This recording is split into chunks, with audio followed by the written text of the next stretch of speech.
Muy buenas tardes, queridos amigos. Aquí nos encontramos nuevamente en este espacio dedicado a hablar claro.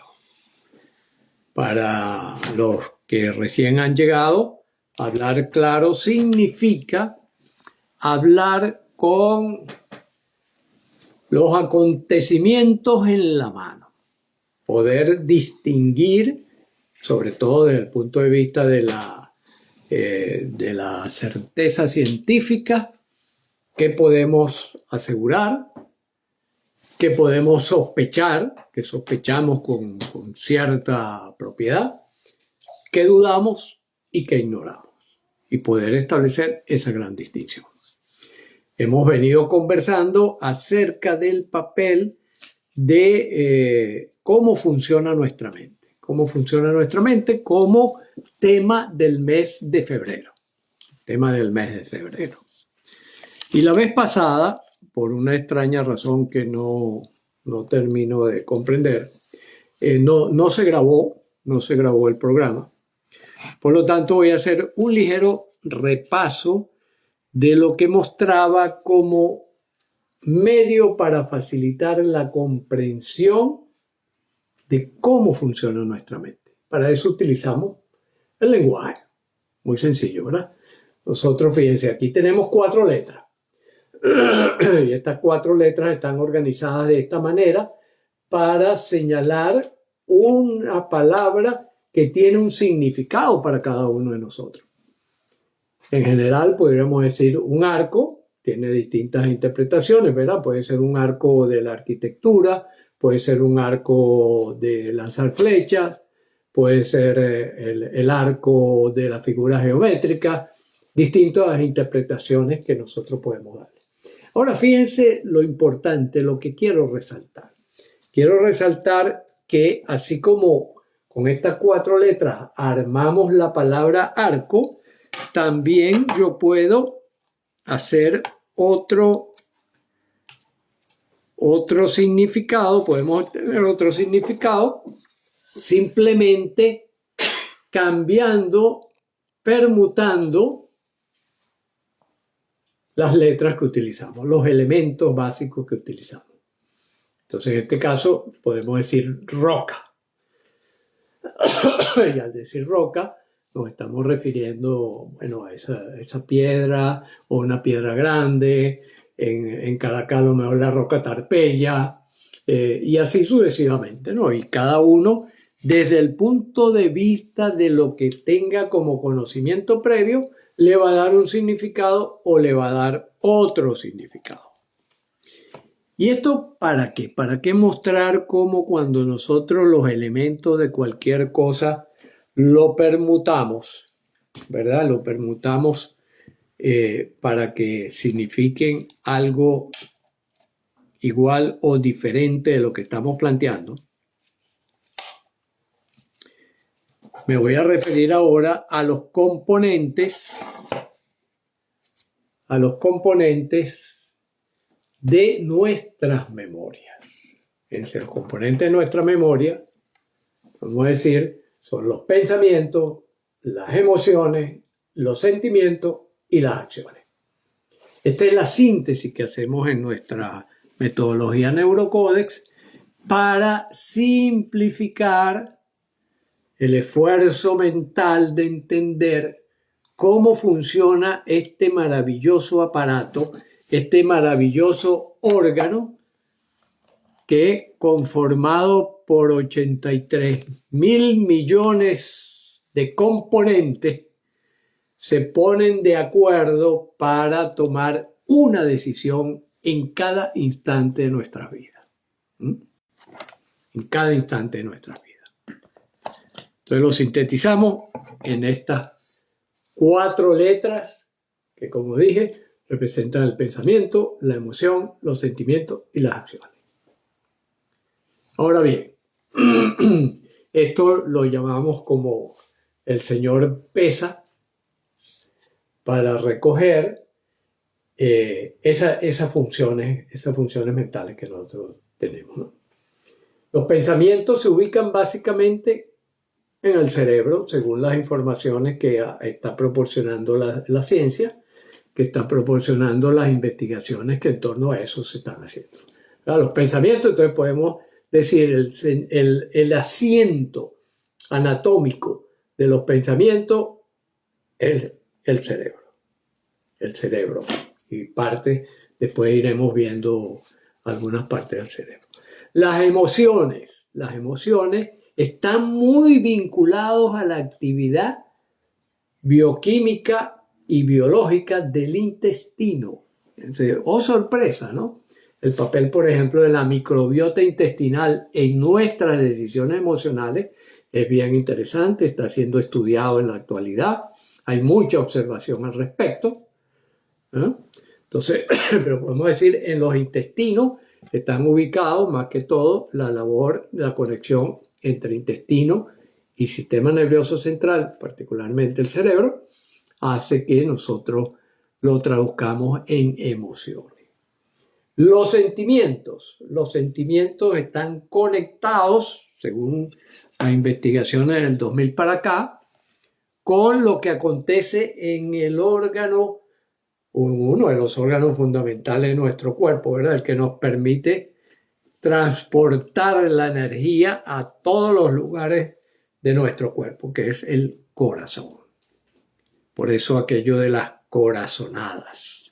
Las corazonadas que son simplemente un sentir, un sentimiento acerca de algo que puede estar ocurriendo y que nuestro corazón recoge, envía esa información al cerebro, que se comporta en modo inconsciente, ya vamos a hablar de eso también, y por lo tanto lo ubicamos ahí en el corazón. Y después tenemos en último lugar las acciones. Y las acciones las ubicamos en dos grandes vías, en dos grandes componentes. Uno, el metabolismo, es decir, las transformaciones bioquímicas que ocurren en nuestro organismo, y por otro lado, la acción muscular, y por eso colocamos en el señor Pesa, colocamos la acción más que todo representado en las manos y en los pies. Así pudimos construir lo que llamamos la consigna, una de las consignas fundamentales de este modelo, que es: convierte lo que te pesa en tu pesa de entrenarte para la vida, a fin de que sepas, y entonces aquí hacemos otra permutación, ¿verdad? Permítame hacer otro cambio aquí, a fin de que sepas vivir plena, saludable y felizmente con ella. Entonces, a partir de estas dos condiciones, la primera condición que he dicho, que permutando los elementos que configuran las palabras, nosotros podemos tener distintos significados. Bueno, ocurre que también permutando los componentes pensamiento, emociones, sentimientos y acciones de nuestra mente, podemos también tener funciones distintas. Entonces tenemos en primer lugar lo que llamamos la función ESPA,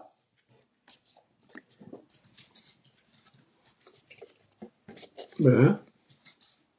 En donde esto ocurre cuando nuestras emociones están dirigiendo al resto de las memorias. Cuando toman el volante, cuando toman el control, cuando usted está en modo emocional, usted está condicionando que sus sentimientos, sus pensamientos y sus acciones se pongan a la orden de las emociones. Por eso es que esto nos salva la vida, por una parte, si es una respuesta inmediata ante una amenaza o una oportunidad puntual, pero si lo mantenemos en el mediano o largo plazo, nos empieza a perjudicar. Entonces, por eso decimos ESPA, modo ESPA, estar en modo ESPA, es estar en modo de es para embromarnos, es para entrar en problemas, que es cuando usted tiene una conducta, por ejemplo, si mi conducta es ira, si yo estoy lleno de ira, y yo con esa ira tomo las decisiones laborales, probablemente yo me voy a equivocar en mis decisiones. Por lo tanto, si usted lo amenazan, se le viene alguien encima y usted se defiende con ira, probablemente salva la vida, ¿no? Pero una vez que salvó la vida, ya la ira no tiene nada que hacer, ya la ira tiene que retirarse. Eso tiene que ver también con el dominio de las emociones, tema que hemos tratado anteriormente, pero que volveremos a tratar en distintas oportunidades porque son básicos para nuestra respuesta. Entonces, cuando nosotros abordamos los casos, ya sean en educación, en formación, en coaching, en terapia, lo primero que hacemos es observar el modo ESPA en que las personas predominantemente se encuentran para conflictuar su vida, ¿verdad? Entonces, esa es la ventaja del modo ESPA y la desventaja del modo ESPA. Después tenemos, en segundo lugar, nosotros colocamos como segundo paso en el trabajo que llevamos a cabo el modo PESA. Ya, un momentico, que aquí me equivoqué. El modo PESA. Fíjense, ¿cuál es el modo PESA? El modo en el cual los pensamientos, es decir, la razón, son los que van conduciendo a los demás componentes. Entonces, mis pensamientos, mis ideas, coherentes, congruentes con el mediano y largo plazo, diseñan la emoción que voy a tomar para que conduzca mis sentimientos, para que se produzcan las acciones pertinentes en un acto de coherencia, de congruencia de los componentes de nuestras memorias. Entonces eso lo llamamos modo PESA. El modo que generalmente la gente dice cabeza fría, ¿no? En realidad nunca es cabeza fría, pero es el modo en el cual el razonar, ahora tengamos en cuenta que no solo razonamos lógicamente, formalmente, sino que también razonamos, por ejemplo, perceptivamente o razonamos, por ejemplo, afectivamente. Ya vamos a ir a eso. Entonces, este es el segundo momento. Entonces, el primer momento es el ESPA, el segundo momento es el PESA. El tercer momento lo llamamos el momento pase. Pase adelante, ¿verdad? Es decir, el pensamiento que ya he elaborado, que ya tengo construido para avanzar, lo convierto en acción. Es de practicar. Entonces, este es el momento de practicar. Este es el momento de entrenarme, el momento de preparar a mi mente en sus distintos niveles para que responda de determinada manera y para que esos aprendizajes se solidifiquen y permitan que yo adquiera nuevas competencias, nuevas habilidades, nuevos conceptos, nuevas formas de razonar, nuevas formas de proceder. Y después tenemos, por último, el modo CEPA. El modo CEPA, que es el modo en el cual actuamos como humanos, realmente como humanos, donde los sentimientos, es decir, esas experiencias afectivas sólidas, duraderas, potentemente transformadoras, son las que orientan mi proceder. Por ejemplo, el amor. El amor es quizás el modelo más precioso que nosotros tenemos, porque ese modelo de amor, que parte de ese sentimiento, parto de ese sentimiento que tengo en mi corazón, que guía mis emociones. Por lo tanto, si hay amor, mi emoción va a ser ternura, mi emoción va a ser empatía, mi emoción va a ser apego útil. Y entre ese sentimiento y esa emoción sirven de marco a mis pensamientos para idear acciones que fortalezcan, que creen un feedback de alimentación del amor. Entonces, esa es la última etapa en el proceso de formación, en el proceso de coaching, en el proceso de terapia, en el proceso de asesoría, en cualquier tipo de proceso que nosotros estemos trabajando, cualquiera que sea la modalidad de trabajo según las necesidades de quienes nos consultan, van a arribar a esa formulación donde van a sostener y mantener de manera eficiente cambios profundos en la personalidad, donde van siendo guiados por esos sentimientos, esas emociones, para conducir a los pensamientos hacia las acciones.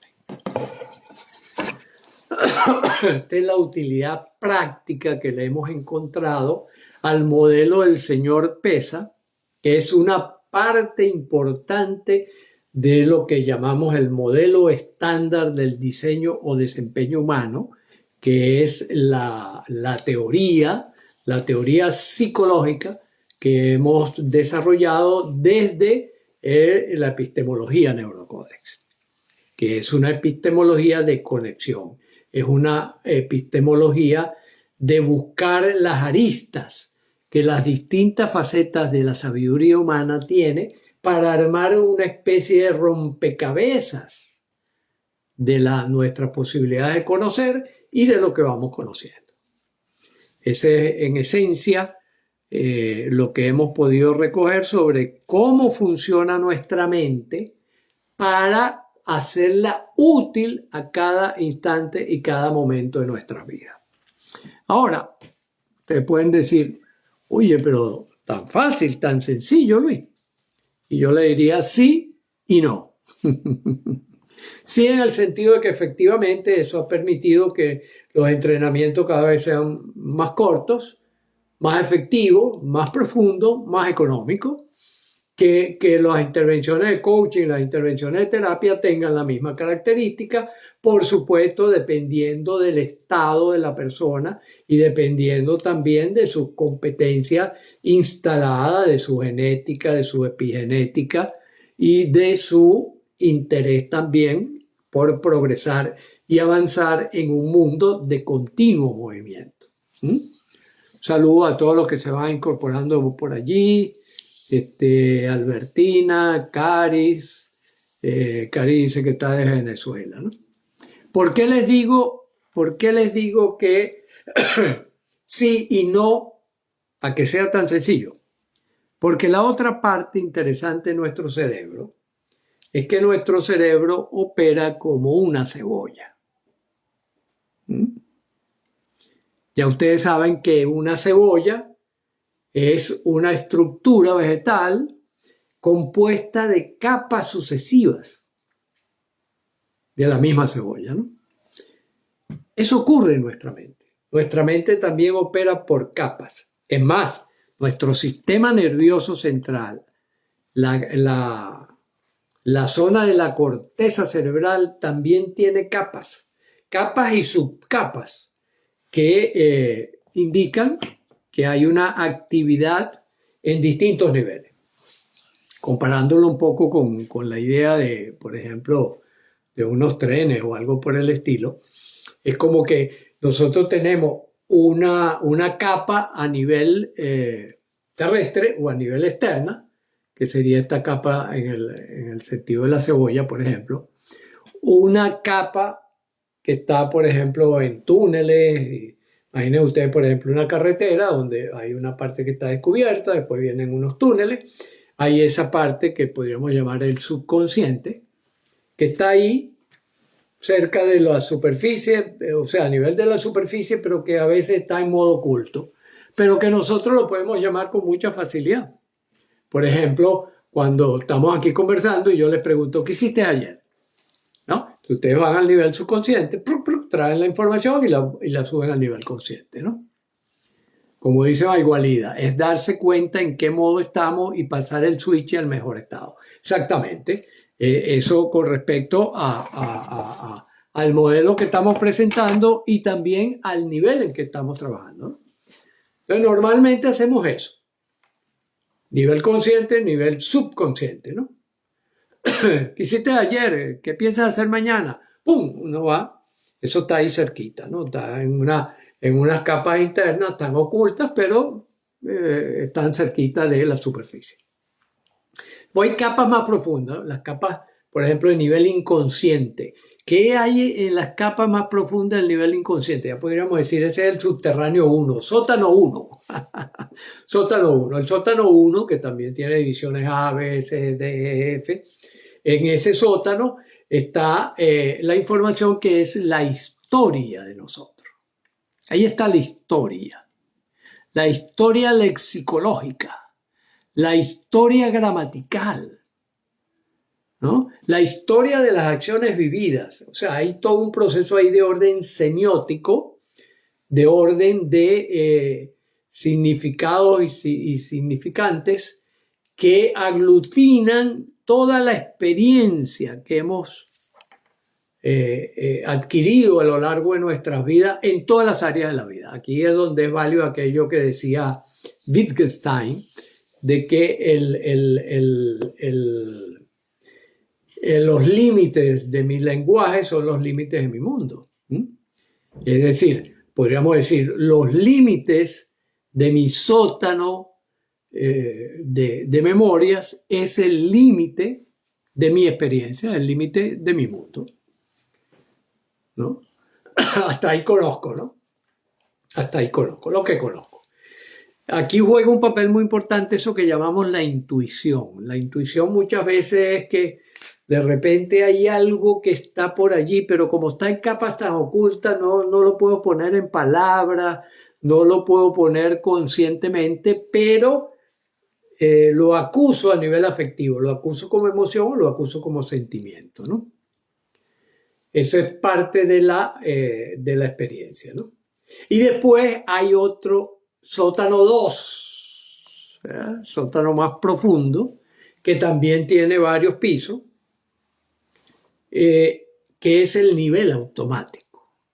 En ese nivel automático están guardadas sobre todo las experiencias de carácter motora que nosotros hemos aprendido a lo largo del tiempo. Eso es lo que me permite a mí hablar automáticamente, eso es lo que me permite hacer gestos ya aprendidos, eso es lo que me permite también que mi corazón lata, eso es lo que permite que mis músculos se muevan, eso es lo que permite que mi respiración funcione, permite montones de cosas, ¿no?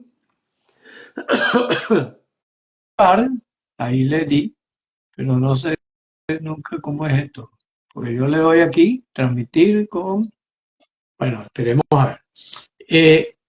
Entonces, esa estructura por capas, esa estructura por niveles, está en juego permanente, está también en juego permanente. Por eso es que a veces podemos tener 2 y 3 ideas al mismo tiempo, por eso es que podemos tener emociones encontradas, por eso es que tenemos sentimientos, por ejemplo, amor-odio, amor-rencor, amor-resentimiento, ¿no? Experimentamos muchas formas, a veces contradictorias, y que se reflejan muy bien, fíjense, cuando estamos durmiendo, en el sueño. Se reflejan en el sueño. Y en ese sueño, precisamente lo que hacemos es poner en contacto en un nivel extraño, ponemos en contacto toda esa información, sobre todo de subconsciente e inconsciente automático, jugando allí bajo la forma de imágenes, bajo la forma de sonido, bajo la forma incluso de sensaciones. Y ese es el sueño, ese es el ensoñar.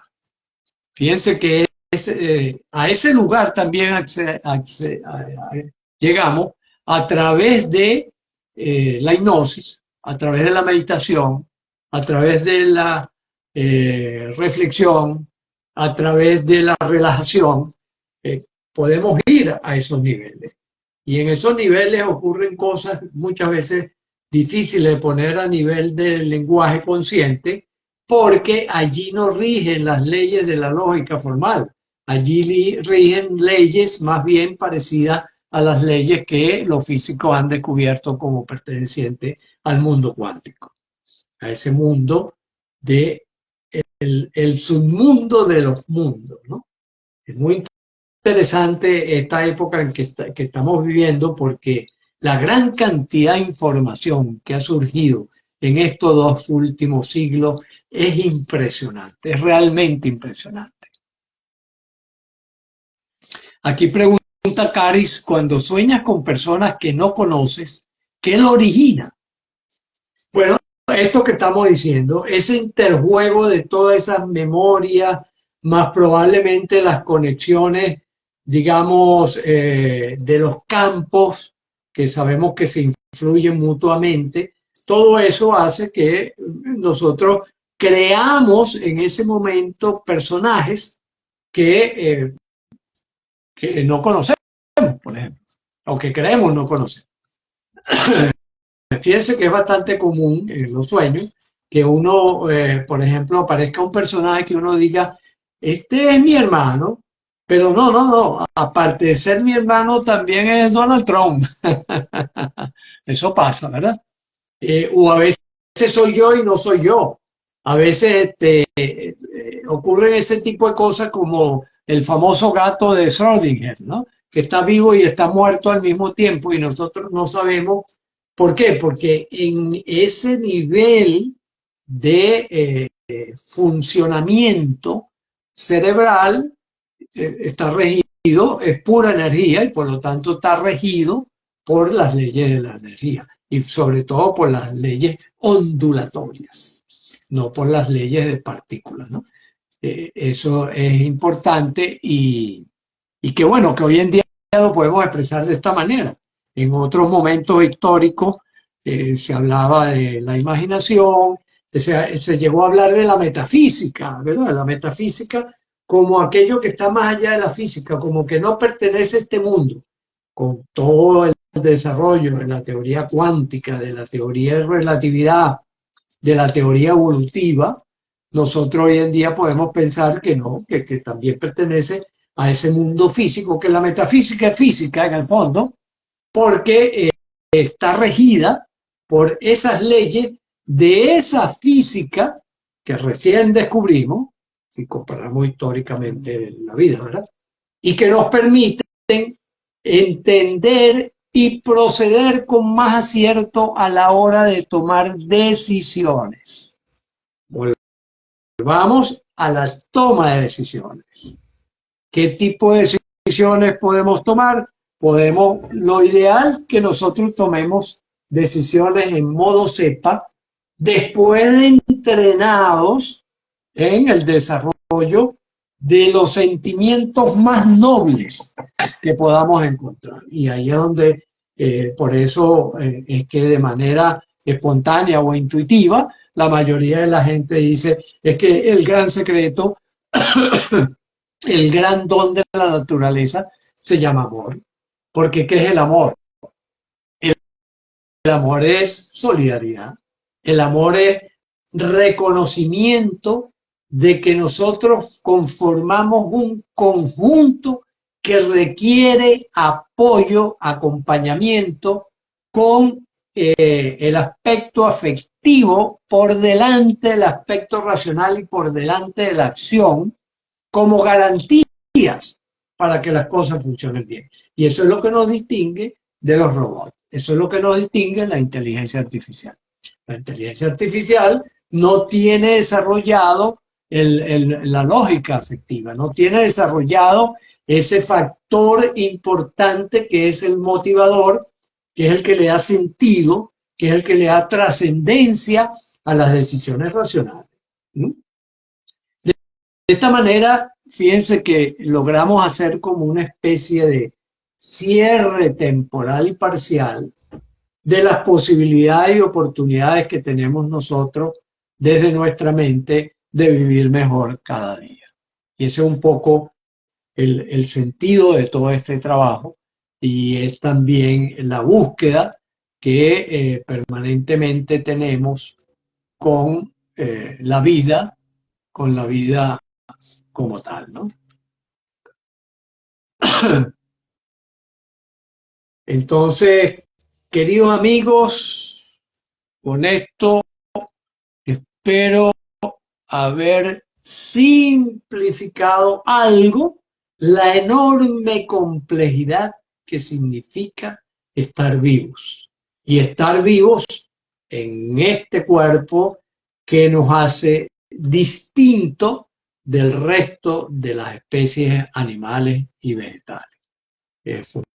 Fundamentalmente esta capacidad de poder comentar, de poder especular, de poder inventar aproximaciones a la vida distinta del simple instinto o de la simple reactividad, la simple reacción, que es lo que vemos en el modo ESPA, como decíamos, ¿no?